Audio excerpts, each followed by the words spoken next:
Hey everyone, it's Wyduck here again. This time I've got Game 3 of a best of 5 series from the quarterfinals of the WCS Season 2 finals. And this time on Akilon Waste, we've got spawning in the top left as the red Protoss. We got SK Telecom's Rain. And Rain does have a uphill battle against his opponent, who is spawning in the bottom right and is up 2 games to none currently. Spawning as the blue Terran, we've got Team Liquid's Taeja.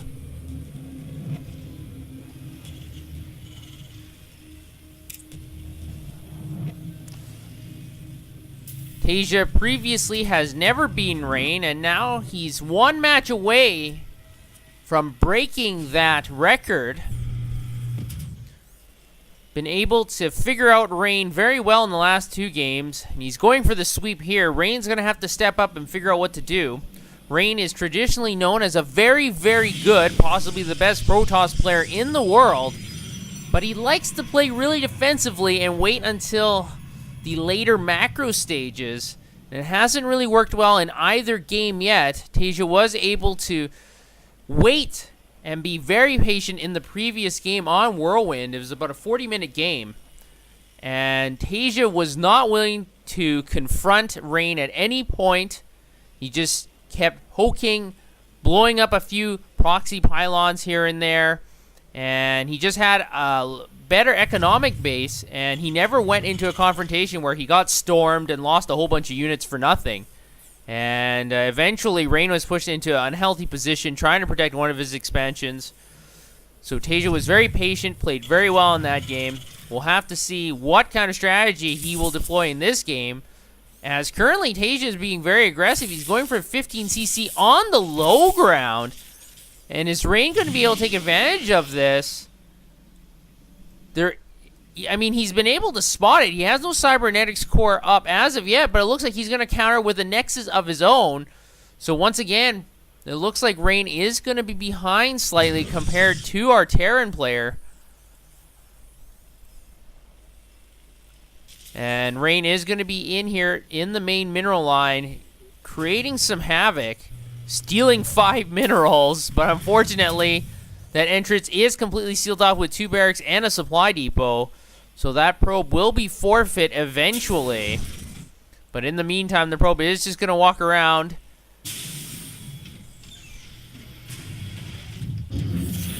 Unfortunately, that depot did rise up just before the probe was able to get there. So Taeja is training a Marine. And actually, his rally point was to the left of the barracks, but now he's going to see that probe, and he's going to put that Marine into his main base and finish off that probe.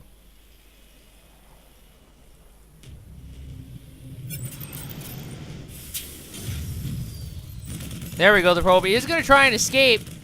Not going to be able to do that. Very good control by Taeja, microing that Marine, getting off a few more shots.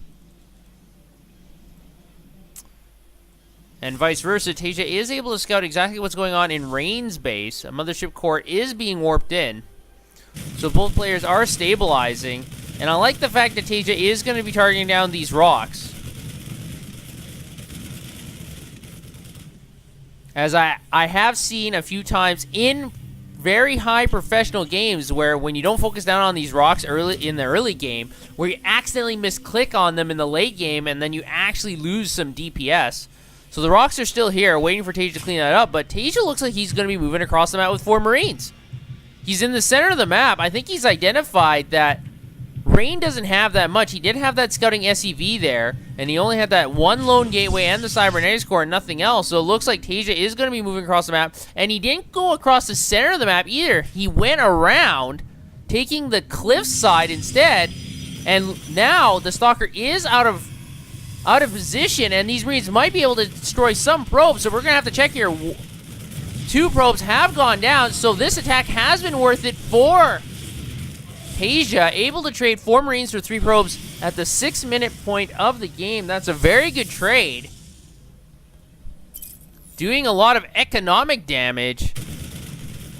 So Taeja, with very good instincts, just moving across the map with 4 very slow Marines, able to pick off 3 probes. So that was a very good trade for Taeja, and that's going to set Rain behind economically even more so. And now with the scan in the center of the map, the center of Rain's base, excuse me, he's going to see both forges and the robotics facility and the extra gateway. I don't know if Rain's going to cancel any of these forges, because now Rain knows exactly, or excuse me, Taeja knows exactly what Rain is up to. He saw both of the forges, so this is going to be a long game, it looks like.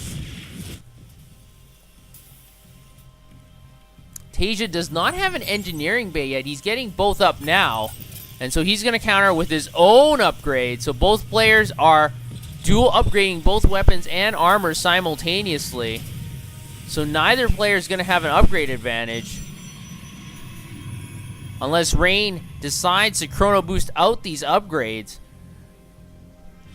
But neither player is being very aggressive currently, other than that initial 4 Marine attack, which was very successful, killing off 3 probes. Rain's observer is going to be able to see all the barracks and all the constructing ones, but he hasn't been able to spot that orbital command. Is he going to be able to see it? Let's take a look. Yes, he is going to be able to spot that orbital command floating away, going to be landing at the 3rd base for Taeja. And once again, this is an interesting base placement.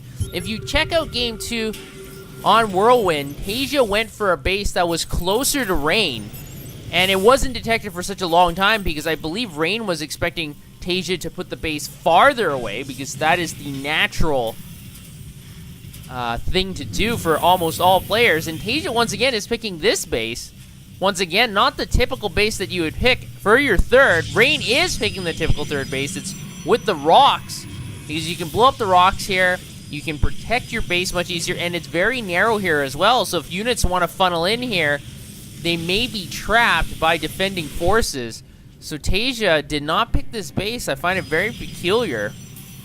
And because Rain's been able to spot it as well, it'll be up to Rain to react and to punish it. And he set up a proxy pylon here. The Marine at the Zelnaga Tower did see the probe.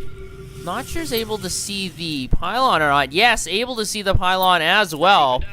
So Taeja's going to have to come in here. Otherwise, the Zealots are going to warp in on the low ground, and they are already. 2 Zealots are storming into Taeja's 3rd base, swiping away at that mule. Didn't have any energy left anyways, so not a big loss for Taeja. But now with that bunker full of 4 Marines, not going to be able to do much more damage. Those Zealots are going to be destroyed, but that pylon is still there and still able to warp in a few more units in the future if Rain needs to.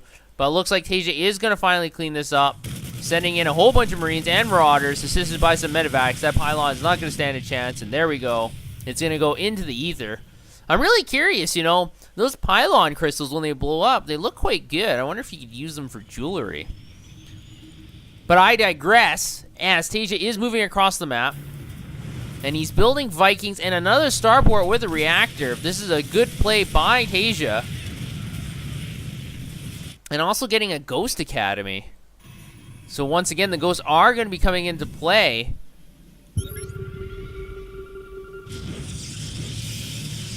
We've got Blink half done, but I don't see any Templars on the way as of yet, so Taeja is going to have the advantage, especially with those Ghosts.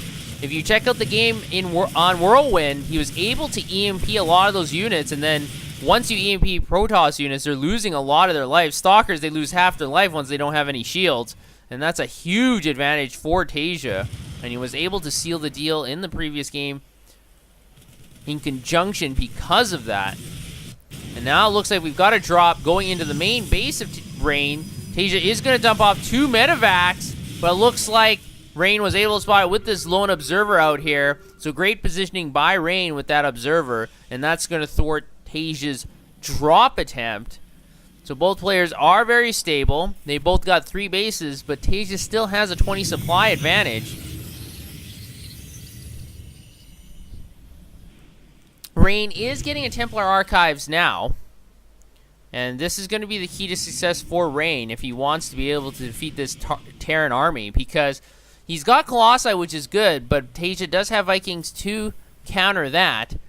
But if he has Colossi and Storms, it's going to be very difficult for the Terran player to micro all his units away from all that splash damage. So I think that's going to be the role of Rain, of whether or not he wins or not.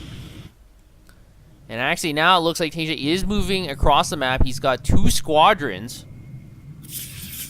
And we've got about 9 stalkers here in the middle of the map, but they may get caught in between these two attacking forces, and Rain is going to blink back. Able to pick off 1 medevac, so not a bad deal for Rain.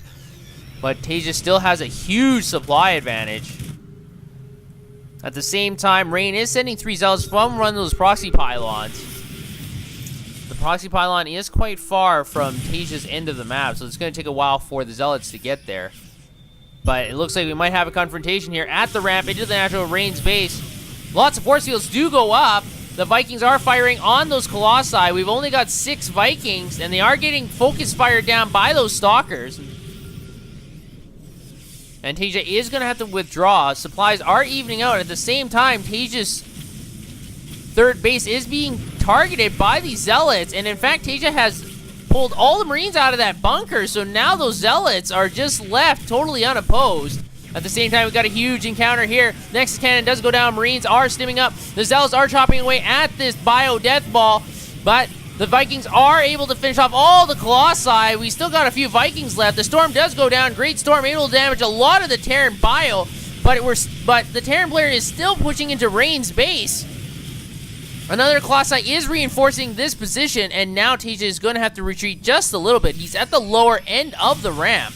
We've got only 1 Stalker and a whole bunch of Zealots here. The Zealots are going to charge in here, and now Taeja is going to pick up and boost away with his medevacs. At the same time, these Zealots are still causing havoc near the 3rd base of Taeja. Is finally able to clean up those stray Zealots, and Taeja is getting his 4th command center behind that attack. And it's sort of the idea that nothing can beat a good offense, or a good defense is a good offense. If you're always on your opponent's side of the map, it's difficult for him to harass your mineral line, and that is true, especially in this game.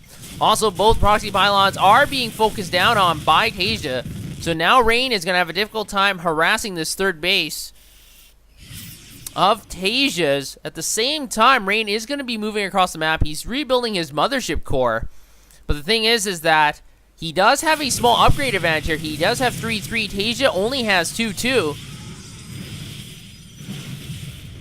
And with 2 Colossi, Taeja's going to need a lot more Vikings than just 2. But it looks like this Lone Templar is going to get sniped off by these Marauders. The Storm does go down, not doing a lot of damage. And it looks like there are no Templars in this army composition from Rain. So Taeja's been able to deal with some of that splash damage. Rain's got to get some more Templars into this composition. In fact, he has 0 in his army right now, and that's going to be a problem. Storming in here, all the Archons are eaten up with EMB, and they're all gone immediately. A Time Warp does go down, but there's not that many Stalkers or Zealots left. We've got a Manor Mule in the middle of the map. Marines and Marauders are stimming in here. Ghosts are also in the front. We've only got 3 lone Colossi trying to deal with all these Marauders. Stalkers are warping in here, but unfortunately 2 of the Colossi are already destroyed, and now the Stalkers are retreating as well. They're all taking a lot of heavy damage. You've got a 2nd Colossi reinforcing this position. Still 2 Vikings left, but there are no Stalkers left, and it looks like a 2nd Manor Mule is going to go down. Both Colossi have been destroyed. We've got a warp in of a few Zealots here. Taeja does have a few units here harassing the 4th base of Rain, excuse me, and now with the Vikings landing, Rain is going to tap out. So Taeja, once again, being very patient, not walking into anything that wasn't into his advantage, and he's going to take Game 3 and the series in a sweep, so he will move on to the semifinals. So great series and game by Taeja, and I hope you guys enjoyed the cast. I'll see you guys next time.